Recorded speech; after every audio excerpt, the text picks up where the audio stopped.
안녕하십니까? 사주 프리도우미 사주개요 보는 법을 설명해 드리겠습니다. 사주를 입력하면 자동으로 출력되는 기본 서비스인데 본인의 사주가 얼마나 맞는지를 가름해 봄으로써 정확한 태생 시간을 찾는 데 도움이 될 것입니다. 임의로 사주를 입력해 보겠습니다.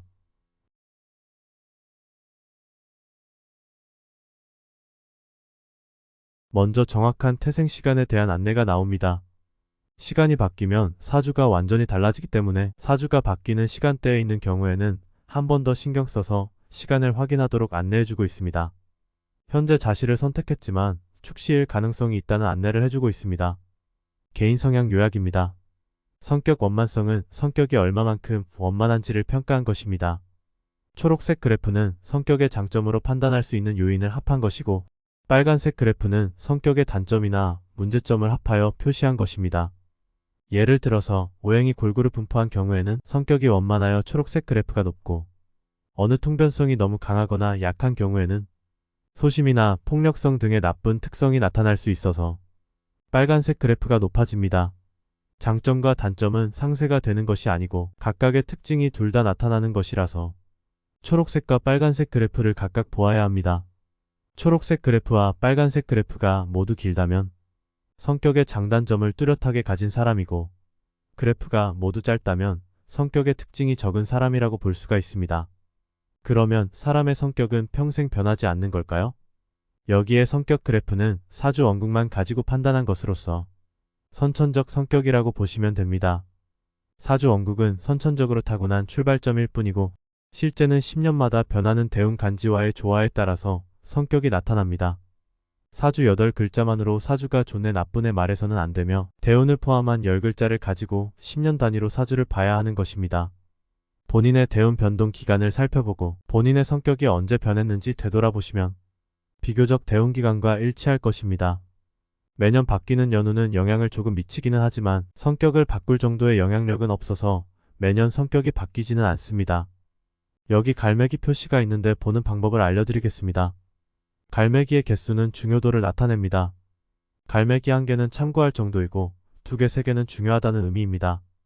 빨간색 갈매기는 많을수록 나쁨이 중하다는 뜻이고 초록색 갈매기는 많을수록 좋다는 얘기이고 회색 갈매기는 중요하다는 의미만 있으며 기룡이 선택적인 경우입니다. 다음은 체력과 건강입니다. 보는 방법은 성격 보는 법과 거의 같습니다. 특히 빨간색 그래프는 선천적으로 나쁜 오장육부가 있음을 의미합니다. 건강은 오행의 생극재화로 인한 강약 균형이 매우 중요한데 생극재화에 의하여 오행이 너무 강해지면 실증이 발생하고 너무 약해지면 허증이 생기게 됩니다. 대운에 의하여 해당 오행이 더 강해지거나 더 약해지면 발병하기 쉽게 되고 보통의 경우에는 괜찮습니다. 건강 문제는 오행의 생극재화 불균형으로 발생하므로 연운의 영향도 많아서 연운까지 살펴야 합니다. 건강을 보는 법은 빈부귀천을 판단하는 기준과는 달라서 부기를 잃었다 해도 건강은 잃는 경우가 발생하기도 합니다. 다음은 가족관계입니다. 아버지는 부친궁인 월간과 안연주, 부친성인 편제를 살펴서 분석합니다.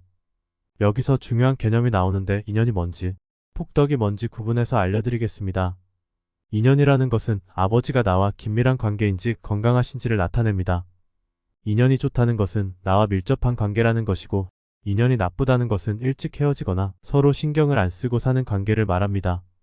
폭덕이라는 것은 아버지가 나에게 좋은 영향을 주는지 나쁜 영향을 주는지를 나타냅니다.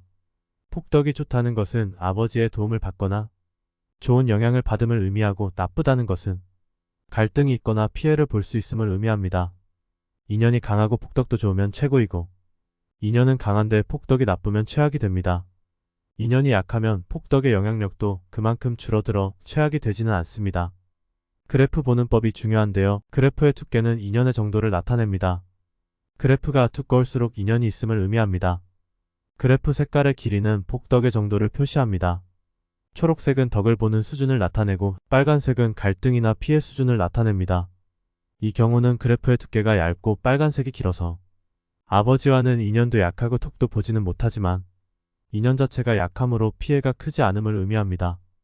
당연한 얘기지만 아버지와의 관계도 대운 기간마다 달라지는 것이라서 이 그래프만으로 평생을 판단하면 오류를 범하게 됩니다. 다른 가족관계를 보는 요령도 거의 같습니다. 배우자의 그래프를 살펴보면 두께가 가늘어서 인연이 약하므로 이성과의 관계가 견고하지 못하여 결혼을 늦게 하거나 헤어질 확률이 높고 폭덕도 나빠서 도움보다는 갈등을 더 많이 겪을 수 있습니다. 대운의 흐름에 따라서 배우자 운이 달라지는데 인연과 폭덕이 좋아지는 시기에 결혼을 하는 경우가 많고 그 반대인 경우에는 이별하는 경우가 많습니다. 배우자 운은 결혼뿐 아니라 이성과의 교제도 포함되는 개념입니다. 자식의 경우를 보면 그래프 두께가 두꺼움으로 자식과 인연은 많으나 빨간색이 많아서 속 썩이는 경우가 있다는 것을 알 수 있습니다. 물론 대운 흐름에 따라서 10년 단위로 완전히 반대가 될 수도 있습니다. 다음은 사회생활 부분입니다. 재물과 사업도 가족관계 보는 법과 유사합니다. 재물은 정제 편제의 왕세와 강약, 희귀신 여부로 판단합니다. 재성의 왕세는 인연 항목과 밀접하고 희귀신 여부는 폭덕 항목과 밀접합니다. 그래프의 두께는 재물과의 인연을 나타내는 것으로 그래프의 두께가 두꺼우면 재물에 대한 관심과 관련성이 많음을 나타냅니다. 초록색 그래프가 높으면 재물이 쉽게 모이고 빨간색 그래프가 높으면 재물이 쉽게 흩어진다고 보면 됩니다. 초록색과 빨간색이 모두 높으면 재물을 많이 모을 수 있지만 동시에 많이 나갈 수 있는 경우라고 보시면 됩니다. 직장과 명예운은 정관편관의 동태로 판단합니다. 직장과 명예운을 보면 그래프 두께가 두꺼워서 출세에 대한 욕구는 많으나 직장 내에서 갈등을 많이 겪거나 명예가 실추되는 일이 생기기 쉽다는 것을 볼 수 있습니다. 재물이나 직장운은 대운과 연운에 따라서 변화무쌍하게 변화합니다. 사주 원국의 운이 좋지 않더라도 대운에서 좋은 운이 오면 원국이 좋은 사람보다 더 많이 발전하는 경우가 많습니다. 인격과 학문은 인수편인의 동태로 판단합니다. 이 사주는 학문에 관심이 많고 성과도 좋음을 알 수 있습니다. 특이사항은 사주에서 중요한 특징이 있는 경우에 표시됩니다. 이 사주는 없네요. 다음은 대운 흐름입니다. 인생이 평생 동안 똑같지 않은 것은 10년 단위로 대운이 바뀌기 때문인데 사주가 10년 단위로 새로 바뀐다고 보시면 됩니다. 대운에 따라서 격국도 바뀔 수 있어서 파격의 성격이 되기도 하고 반대가 되기도 하기 때문에 매우 중요하다는 말씀을 드립니다. 대운이나 연운의 작용 범위에 대하여는 여러 주장이 있지만 보편적이고 합리적인 기준을 적용했다는 말씀을 드립니다. 대운 흐름 그래프는 재물이나 직장 등 사회적 성취도를 중심으로 표시하고 있습니다. 초록색은 성공 요인, 빨간색은 실패 요인인데 둘 다 높다면 크게 성공할 수 있지만 리스크가 크다고 보면 되고 둘 다 낮다면 평온하거나 변화가 적다고 보면 됩니다. 주요 특징 칸에서는 대운 기간에 일어나는 형충, 파해와 희귀신 변화, 주요 신사를 표시해줍니다. 공부를 하시는 분들에게는 유용한 내용이 될 것입니다. 대운 흐름 서비스는 본인 과거에 대하여만 개략적으로 비교해 볼 수 있도록 무료로 제공되고 있고 세부 내용은 버튼을 클릭하면 볼 수 있는데 유료 항목입니다. 대운과 연운 보는 요령에 대하여는 다음 기회에 상세히 알려드리도록 하겠습니다. 다음은 연운 흐름입니다. 세운이라고도 하는데 사주를 근본적으로 바꾸는 힘은 없지만 대운을 보조하여 한 해의 운세를 결정짓는다고 보면 됩니다. 보는 방법은 대운과 대동소이합니다. 이상으로 사주개요 및 특징에 대하여 설명드렸는데요. 본인의 사주개요를 봐보시고 맞지 않는다 싶으시면 태생 시간을 앞뒤로 바꾸어서 맞는 시간을 찾아보시기 바랍니다. 감사합니다.